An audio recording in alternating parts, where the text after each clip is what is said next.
Well, hello, come on in. We'll be looking at a lot of code today, so if you have old eyes like I do, or just feel like they're old because whatever you did last night, come on up. Don't let the size of the code scare you away. So I'm this guy that's not there. There he is. Surprisingly, that's the same person. You can pronounce it however you like. There are Swedish, Danish, and English and other pronunciations of it. When I'm in English, I usually say Mads. So feel free. We're going to quickly take a look at some websites, and then we'll just be in code for the rest of the time, okay? There's two talks that I'm doing here at Øredev. One is we're doing now. That's sort of the future of C#. And tomorrow, there's a more backward-looking one where again, with live code, examining the continuing influence of functional programming into C# over its years. So that's very sort of, if you like history and archaeology, that's your thing, okay? I like questions.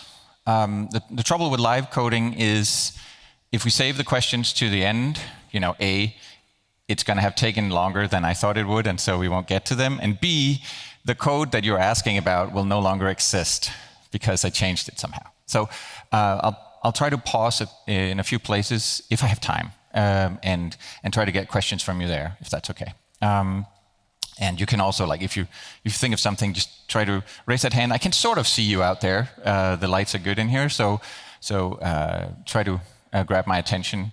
Shout out the question, I'll repeat it for the recording, and we'll go. All right? And just to warm you up, let me ask you a question. How many in here are actually C# developers? Oh, okay, let me ask the other question. How many are not C# developers? Good, we have a few. Okay. I guess that's what you get. Oh, so yeah, I guess I kind of led up to that with title and everything. So I've been working on C# for 18 years, been in charge of its evolution as a language for about a decade.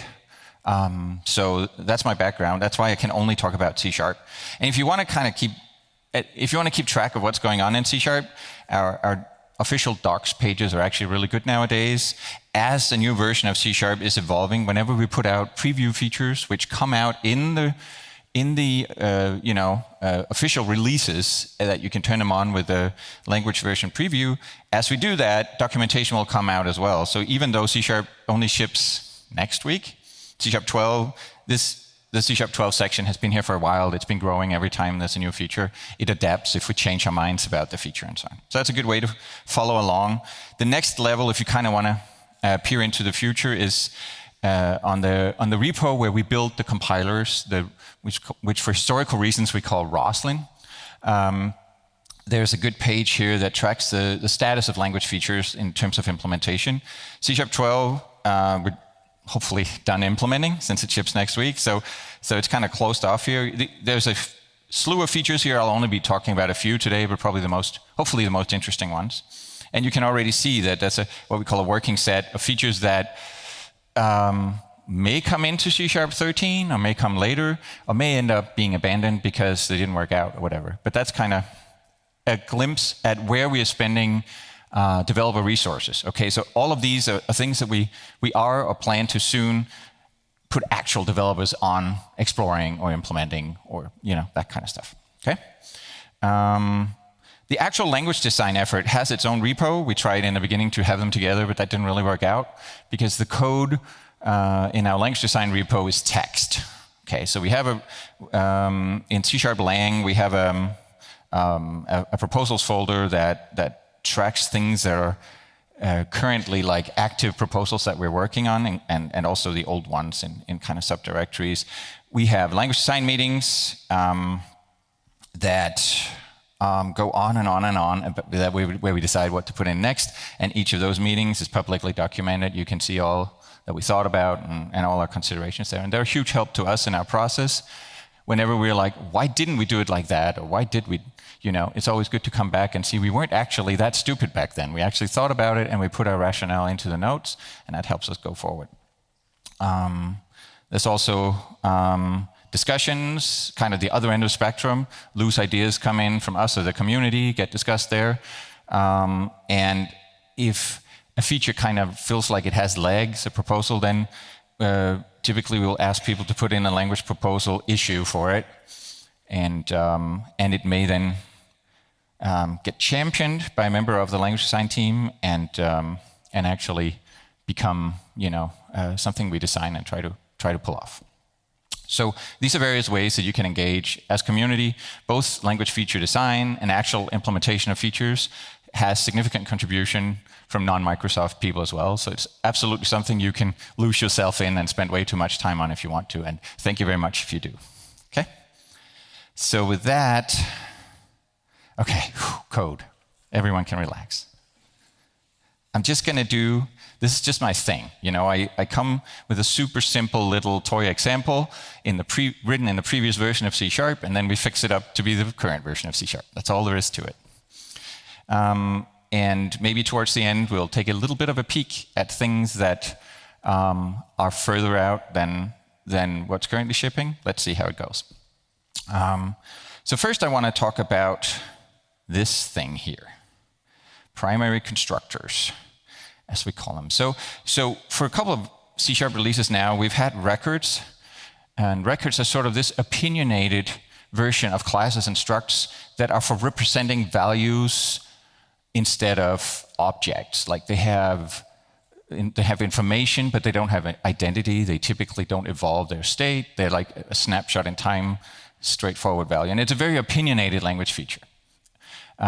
So when you had a record, so we introduced the syntax, primary constructors for it, where you could say, actually, this record has these constructor parameters, and those also automatically generate public properties and even a deconstructor, because obviously when your information, you want to have all your data on the outside. And it was always our intention, but we only now got around to it, to say, well, there's also a version of primary constructors that are on non-records, like ordinary classes and structs. Okay, so if we let's put the records back here. So record primary constructors, you can see they automatically put things in as properties. I can say maths.name here based on this declaration.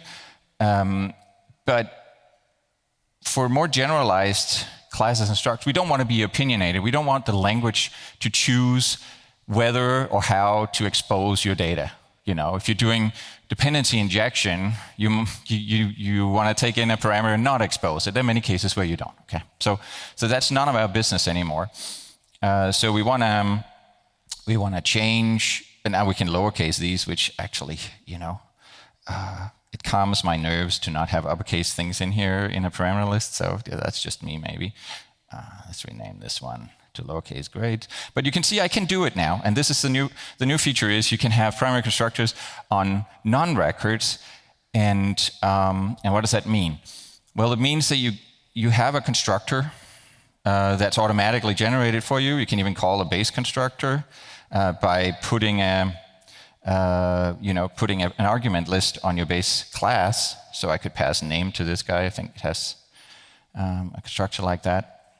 And then it'll just, what will it do actually? So let's try to expose manually, like making our own decisions about how and whether. Let's try to expose some of the state that we get in, some of the constructor parameters that we get in here. So we could say public string name, and we could do that just as an auto property, right? We say it has a getter and a setter, and it'll have some kind of implicit backing field, and that's all good. So we declare the state as well as the property implicitly here, and we can initialize it from the parameter there. So clearly, constructor parameters are in scope.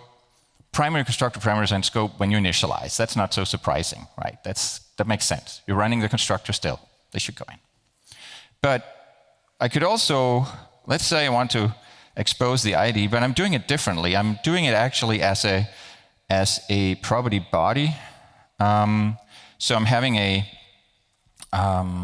I'm having a body here that gets evaluated every time I call ID here. So if I call ID up here, it's going to evaluate the lowercase ID every time I invoke this property. So I have a construction ends up here, and the parameter is gone, or you'd think it might be gone, right? But it's still around, because we do what we also do inside of lambdas, and so we do capture. We find a place to take the parameters that you need to extend the life of, and we squirrel them away in that place.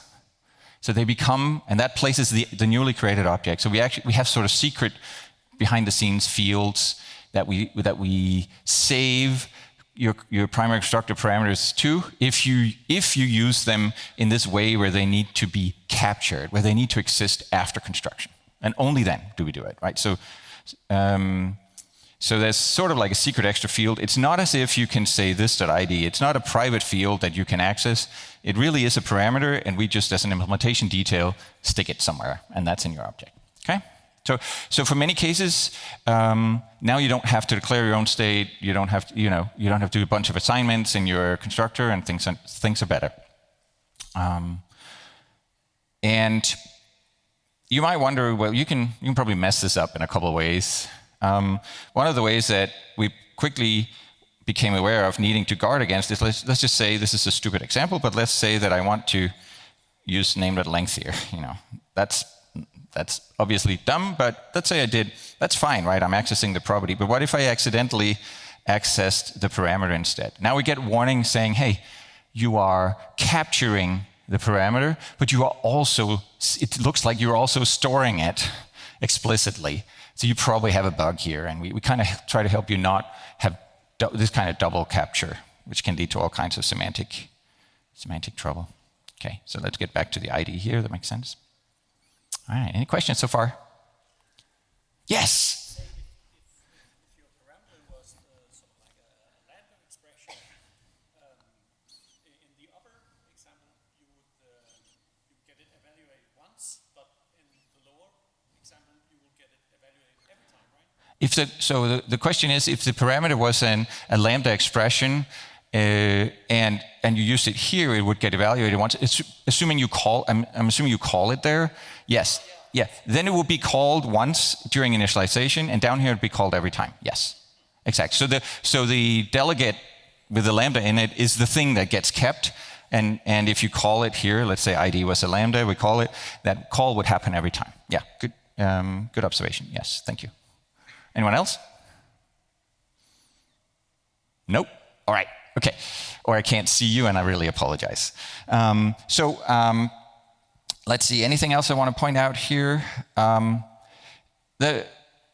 You want to make sure that these parameters actually come to exist. In other words, when people construct a new object of this class, this constructor should get called, because otherwise where would we get the arguments from, right? And so we have this extra rule that when you have other constructors, explicit constructors, you can totally have that, but they need to call this, right? If I tried to make one that public student that just takes the name and just calls that base constructor that we clearly have, like that, you can see that's not allowed, because then it bypasses the primary constructor, and how would we know what name is and ID is and so on? As long as you don't call base there, then the built-in protections against circularity of constructors will take care of the rest. Eventually, this guy will get called. Okay? That's primary constructors. Some people are a little afraid of, okay, so you capture these parameters, but parameters are mutable in C#. It's crazy, but they are. They just always have been, and we didn't want to make an exception for it here. So some people like to have their state be explicitly read-only, and if you are like that, then that's totally understandable. Then you probably just shouldn't use capture. Then you want to say, private int lowercase ID equals the ID parameter, and then this thing now talks about the field. And now you could say private read-only here, and you can actually do whatever you want with your storage.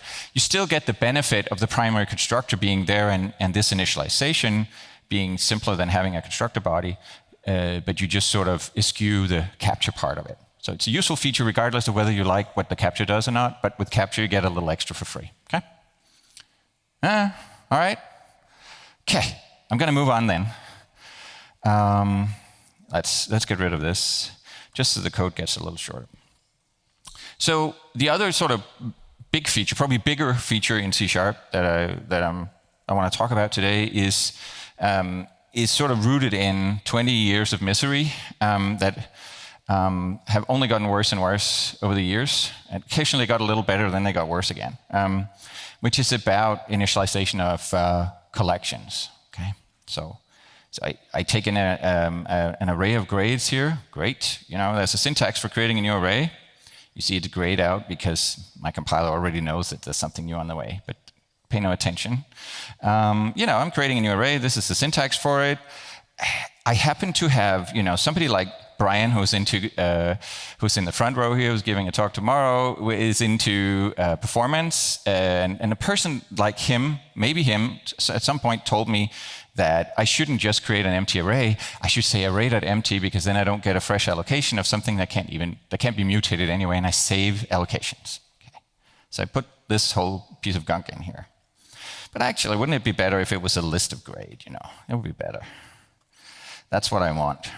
Well, oops, now the syntaxes don't work anymore for creating that list array. Okay, so let's new it up. At least I can do it without saying the class name nowadays, because it's a target type. And now I'm using a collection initializer instead. And of course I can just say list.empty, right? Oh, wait, no, I can't, because empty lists are actually mutable and you don't want to reuse those. So I have to actually new it up here and create an empty list. And I can do it like that. Okay, so that worked. But actually, you know, what I want is an immutable list, because these, you know, fancy new people, you know, young people coming out of university, they talk about immutability all the time, so let's use a mutable list. But now this syntax doesn't work because, guess what? Collection initializers work through mutation. And if you're immutable, you know, you can't mutate. So, damn. Okay, so, and actually I can't even create an empty one because it doesn't have a no argument constructor. Well, damn. Well, how about immutable array? Now it actually works in the compiler. But if I run this, there's like a million ways it's going to go wrong. We're only going to get to the first one, then we get an exception. But it's just a whole bunch of ways that it doesn't work, because actually this constructor doesn't create an empty immutable array, creates one with a null inside, and that's already bad. And then you start adding things, and it works. But the add method returns a new collection that isn't the old collection. It doesn't mutate the old collection, but what we get back is the old collection, so we don't get the adds to actually happen. So it's just bad. So thinking about how to create a collection is so hard. In C#11, you know, what have we been doing for 20 years? So we're fixing it. So now you can just say square brackets, and this is a collection expression. And the semantics for collection expressions is very precisely defined. It is do whatever the hell you want, compiler, as long as I get a collection with these elements. Okay, that's how it works. So square brackets, some elements, and I have an immutable array. I don't care how it's created, unless I do, but then I can find out. And the compiler is free to do it. There's a few things about it. It has to preserve the evaluation order of these expressions up here, because otherwise, you know, too weird. But other than that, it can use anything in its arsenal to do this as efficiently as possible. Okay. How about here? Well, we can just say empty, and it'll figure it out. Okay. So in the case of so what are the kinds of things that let the compiler that let you use a collection expression? What are the kinds of things it might do? Well, let's go and look at this immutable array thing here. Let's look at its declaration, actually. If you go to the up here, you can see that there's a new attribute on it. So this is one way that you can tell the compiler what to do if a collection expression is being assigned to your type, is call the create method on immutable array, the non-generic immutable array here. So, okay, let's go look at that. Well, it has a bunch of create methods. The compiler is going to pick the one that takes a read-only span, because we can do really efficient things by putting things into a read-only span. And if you don't know what that is, that's a range of memory that once you have it as a read-only span, it can't change. It can really efficiently line some elements up in that and then call this create method. And then presumably, since the author of this type put this method as the thing to do when you create it, presumably they have a really efficient way of then doing that inside the implementation of this create method, okay? So it says, create me like this, we create you like this. But not all types get created like that. So we talked about immutable list before. It's the same kind of thing. But if I go to list, for instance, list is one of those types that we decide is well known by the language. Okay, we assume that there's a list type. We assume that it works the way the official list type works in our official core libraries. Okay, if you put something else in there to be clever, you know, be our guest. But we will make assumptions that are wrong then, and it's your fault, and you should not have done that. And so if undefined things happen, well, you deserved it. Okay. So we're just going to assume all kinds of things about how list works, and we might access this internal representation, or we might do all kinds of things to create this list in the most efficient way. And the same goes for arrays. Great array here. Arrays, obviously well-known types, and we will do whatever it takes. And that might include, in this case, arrays can actually be, if all the expressions up here are constants, we might be like, oh, those are constants. Hey, let's allocate this in the assembly code itself. There's actually a chunk of memory in the assembly code itself, or something like that. We might not be able to reuse that as the array, or we might, but probably not, because it can be mutated. But if it's a read-only span, if it's a span or something like that, we could use it directly. Otherwise, we can use it very efficiently to create the array from. So we'll use all the tricks in the book. And if there are new tricks in the book in the next release, we might change what it does. So don't depend on that either. And the idea really is you should be able to have a unified, beautiful syntax for creating any kind of collection you like. It should be simpler than ever to create collections, and the resulting code should be as efficient or better than something you would have written. Because we might do some gnarly shit that would not, go through code review just because it's impenetrable to read. We can do it under the hood, and we can do it right every time, and you get that efficiency without paying the complexity. Okay? So that's kind of the design principle here. All right? You can even actually, let's go back a little bit here. We even have some well-known interfaces. So we would, if you say IEnumerable, if I can spell IEnumerable, we'll actually have a strategy for creating an IEnumerable. We're not going to tell you what the actual concrete type is that implements IEnumerable that we use. Could be something we generate on the fly, could be a thing in the library. We're not going to tell you. But it's going to be IEnumerable, and there's some extra guarantees we have when it's like an interface that you can't mutate through. We will guarantee that there isn't a public thing that you can cast to and mutate through that. So we guarantee that it kind of keeps its immutability. So it's a pretty well-rounded feature at this point. But there's some things that we still haven't gotten to, and I'll talk about those in a second when I've asked you for questions. Okay?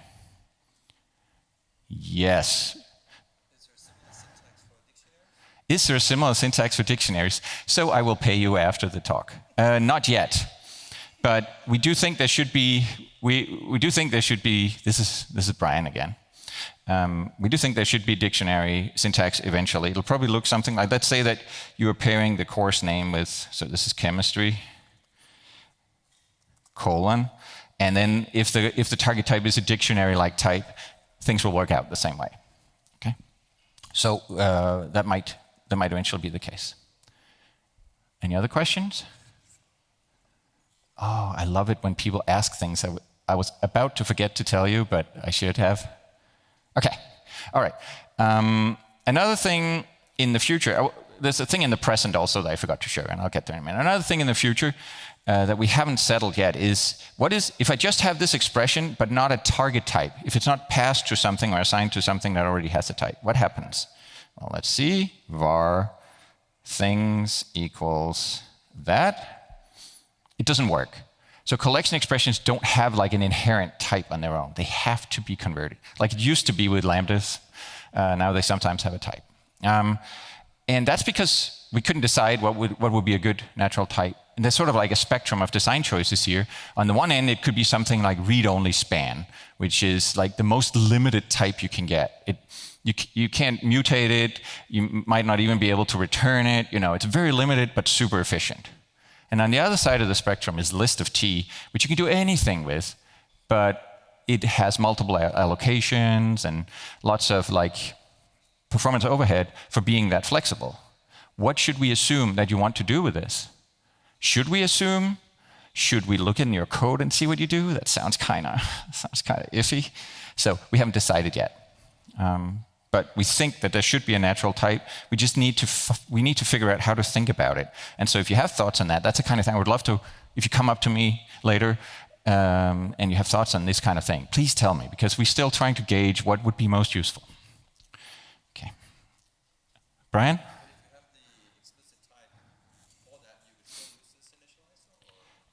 If you have the explicit type, oh, yeah, yes. Let me see, did I, yeah, so I could totally say list of grade here, and that works. Yeah, it's not limited to certain syntaxes. It's just that, you know, if you use it in a place that doesn't have a type that's expected of it, then it doesn't work. So if a similar thing is if I try to dot off of it, you know, who knows what that means, even though apparently the AI knows something about it. And an important scenario, if I for each over one, that will be really useful in the future, right? For each over these things, that'd be cool, very nice. You can't do that today because we couldn't figure this out. But there's a new version next year. We'll probably have figured it out by then. You know, knock on wood.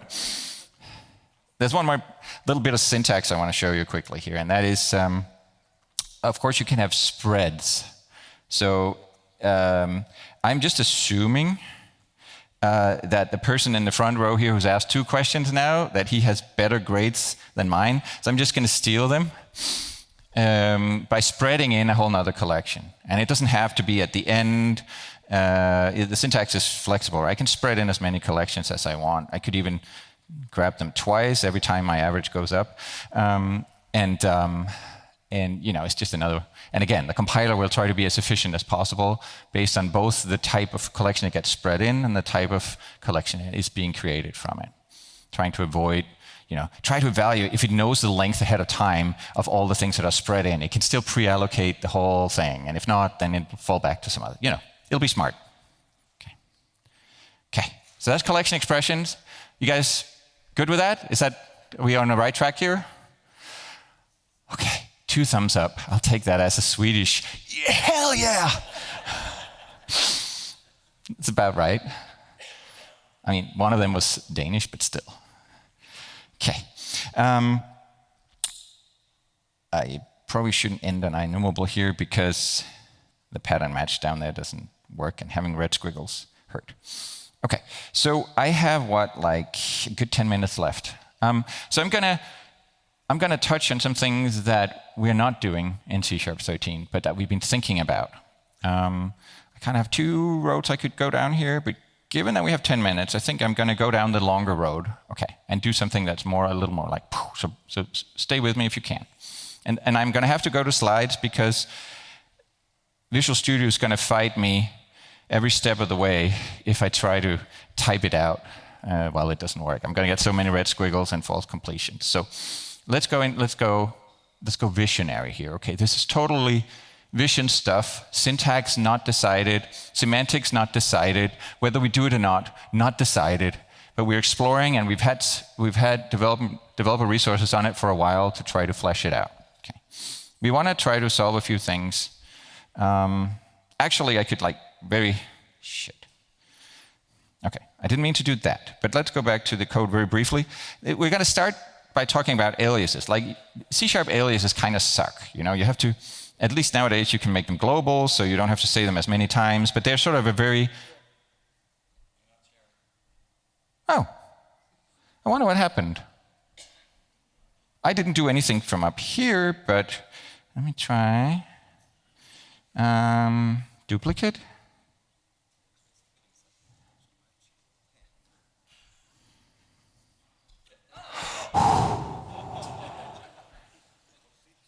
Glitch room. Okay. So, I mean, using actually got a little better in C# 12 in that you don't have to say like a declared name anymore. You can say any type syntax here. But still, like small potatoes, you can't have a using. You can't do much with an alias in C# today. And there are many things we might want to do. So let me just quickly reiterate some of those. If I keep projecting here, it's exciting. There we go. Okay, so let's say we have something. Let's call it an explicit extension.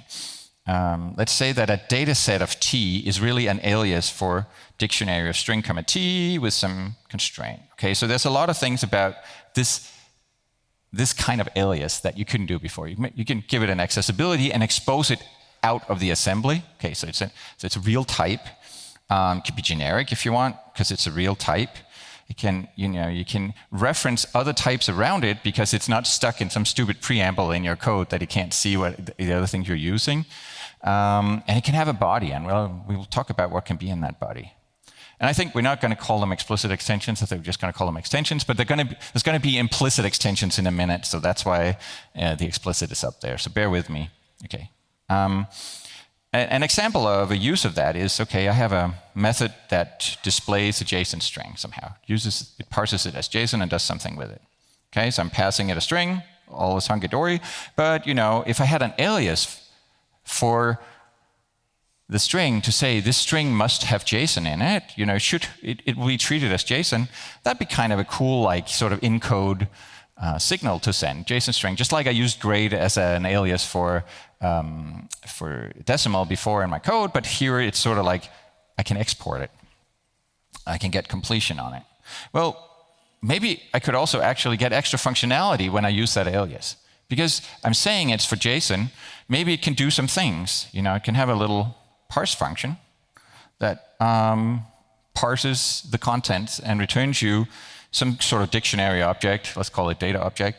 And now somebody who takes in a JSON string, because they use that alias, they are also aliasing in some extra functionality on it that is easily, you press dot and it's there, it's easily discoverable, right? So that's kind of nice. And I could, of course, have more of these. XML string could be another alias for string. It has its own parse method. It does a different thing. So the choice of alias starts to matter for what code means. It's like a lightweight wrapper type in a sense. Here's a more elaborate example. Let's say that I've read in a bunch of stuff from wire data somehow, and it's all represented as dictionaries, as data object. Really, the actual objects are just data object, but I want to look at them as different ways. Some of them will represent customers, so I give them strongly typed properties, and all those properties do is they just look the thing up in the dictionary, and they'll probably throw if they can't find it or something. But they're still like all of a sudden you can get IntelliSense and all. You have a strongly typed representation of this weakly typed data that you chose to impose on it, just like TypeScript, actually. Right? You can sort of make TypeScript types here. And there could be, one for orders, and they can talk about each other and so on. So that's sort of what you could do if you had fancy aliases, explicit extensions. Now let's talk about implicit extensions. So how many of you don't know extension methods in C#? What extension methods are? There's a couple here. So extension methods are a way that it's been around since C# 3, where you can make it look like a given type has extra members. Like, somebody declared the type, some other people declared extra members for it, and they show up. But they have to be instance methods. That's the only kind of thing you can fake out like that. But we could turn this thing into a generalization of extension methods to extension everything. By saying if the extension is implicit, the JSON object extension for data object is implicit, that means it automatically applies to all data objects. Right? All data objects are automatically also JSON objects, which means that whenever you have a data object, it will now have these members to JSON, which is another extension method, an instance method, or here's a static method, or it could be an operator, or it could be an index, or it could be whatever member you want to additionally add, as long as it's not extra state, because then things get weird, right? Because it has to be the same object underneath. So, so that kind of gives you, in addition to what we already talked about, this also gives you a way to have extension everything, and maybe just and here's getting used. Maybe, and this is the really hard part. Maybe you could even have extension interface implementations, where someone over here says how to implement this extra interface on the type that someone over here wrote that have no knowledge of this other person, and I can bring them together and pretend that data object implements the iparsable interface because somebody supplied this extra definition saying this is how it would do it. Okay, let's pretend it does it. So that's something, that's just an example of some longer term thinking, that we always have something boiling like this. We have a couple of other interesting things like discriminated unions and so on that we're kind of boiling on for multiple years until it kind of reaches a good state, and then if we can, we ship it. So wanted to share that just to whet your appetite for maybe you come back next year and I can show more about this. All right, and I think we're out of time. No, we're not completely out of time. Are we out of time? Let's see. No, we're not out of time. So I can actually show another thing as well. But any questions on this one though? Yes? Is that just sort of a syntactic sugar for the good old extension methods? Have I understand that correctly? They're not just syntactic sugar for the good old extension method. It's going to work very similarly, because it would be very confusing if it worked differently. But instead of having, I'm not going to go into too much detail, but the way you declare good old extension methods is a little bit weird. They're actually static methods with an extra parameter that has a special keyword on it. And that's a little, how do you extend that to properties? Because properties can't have an extra parameter because they don't have parameters and so on. So I think the way that we'll do it is that this is really a type declaration of some sort. It's going to declare an actual wrapper type, and then just the compiler is going to make sure that you can see through it. It's a transparent wrapper type that you can see the members of data objects still, even though there are other members kind of wrapped around it. So I think that's how we're going to do it. Yes?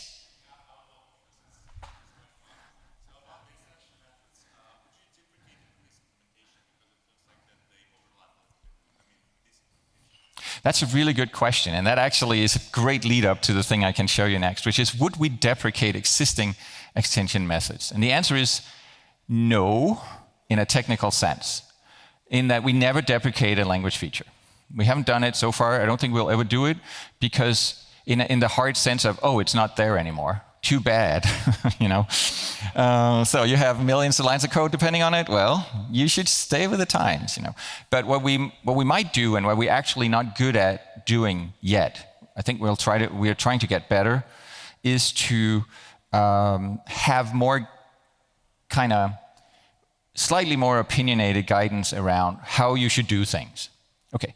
And how you should declare an extension method, we would probably, if we do this feature, we would say you should do it like this. Like, always use implicit extensions.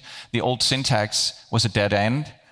It'll work, but stop doing it like that. This will work the same way, but with much more expressiveness around it. So that's a very soft deprecation, I guess, in terms of where we point people. Maybe if you have a declaration of an old extension method, we might even put the little dots saying, hey, you want to change this into an implicit extension. And it'll do the tool will do the refactoring for you to do so. I could see something like that. Yeah. So, given that we have 10 minutes. No, we actually only have a minute. Okay, so I'm not gonna go into details on the next one. But given I still have the code up here, I'm not gonna be able to show it. But we have been talking about breaking changes, so we're not going to deprecate features for sure. But there's a language feature that isn't in C# 12 because we discovered it would be a tiny breaking change. Like, there'd be occasional code out there that would start that works today that would start working differently. And we've had many of those kinds of features over the years where the feature design ended up being complicated by the fact that we didn't want to break existing code, period. And we have a new, so var, what are they called? Discards. The discards actually kind of halfway suck as a language feature because you can never tell when underscore is a variable name and when it's an actual discard. That's because we try to accommodate existing code. So we are thinking about, and I'm currently planning to act on in C#13, can we start breaking things a little bit in C#?